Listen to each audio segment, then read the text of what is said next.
Good morning. Good morning. So for my proverbial moment, I selected a proverb that falls under the category of an instruction, a principle to live by. I selected Proverbs chapter 27 and verse 2. Proverbs chapter 27 and verse 2 reads like this: Let another man praise thee, and not thy own mouth, a stranger, and not thy own lips. I've always found this proverb to be most profound, so straightforward in what it really looks like to truly be in possession of humility. This proverb will typically come to mind when I find myself listening to someone who doesn't follow it. I know I've been guilty in the past. Let another man praise thee, and not thy own mouth, a stranger, and not thy own lips. Translation: don't tell us how great you are, how wonderful your accomplishments. It just sounds prideful. Christians should not boast. I always make it a practice and a point to provide this teaching to our youth. This proverb is a teaching that all young minds need to learn.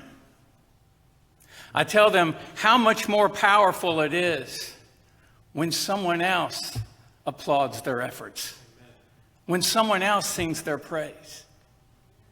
But when it comes from your own lips, it just sounds vain.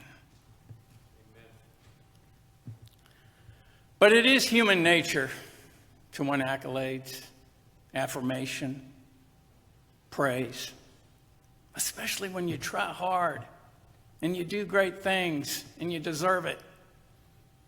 What's that old adage? The greatest challenge after success is shutting up about it. The problem with a lot of us is we'd rather be ruined by praise than saved by criticism. Amen.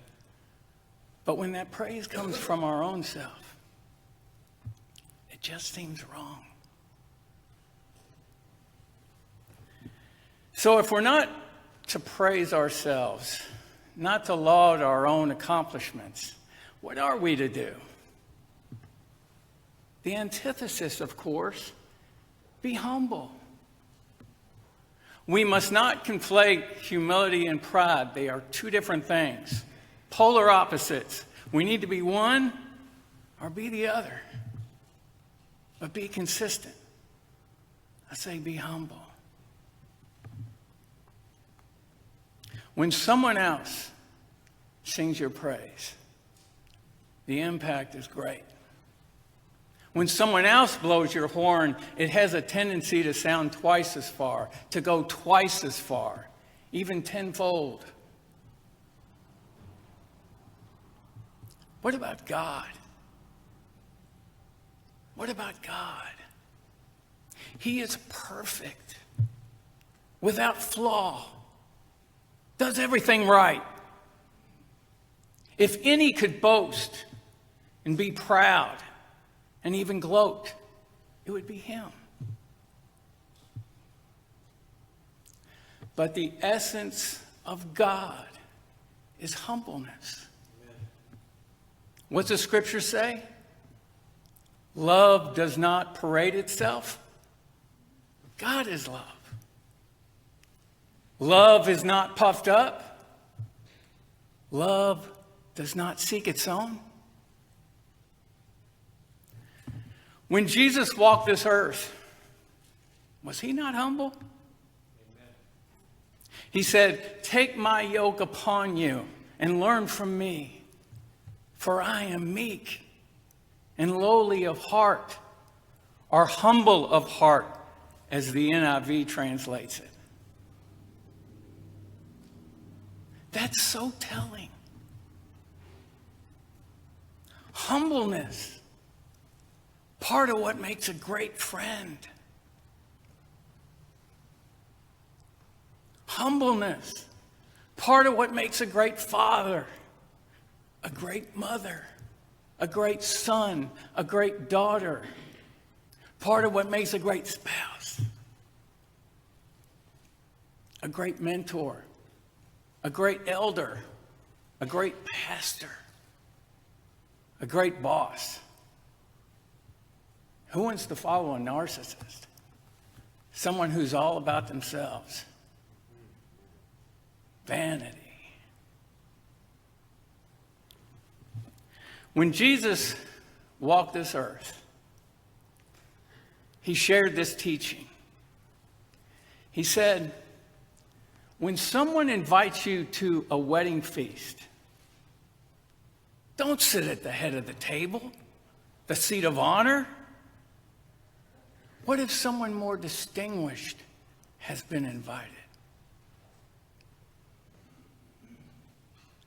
Those who exalt themselves shall be humbled, but those who will humble themselves will be exalted. The last shall be first, and the first last. Those who desire to be first must be last of all and servant to all. God opposes the proud, but gives mercy to the humble. Let another man praise thee, and not thy own mouth, a stranger, but not thy own lips. Godspeed.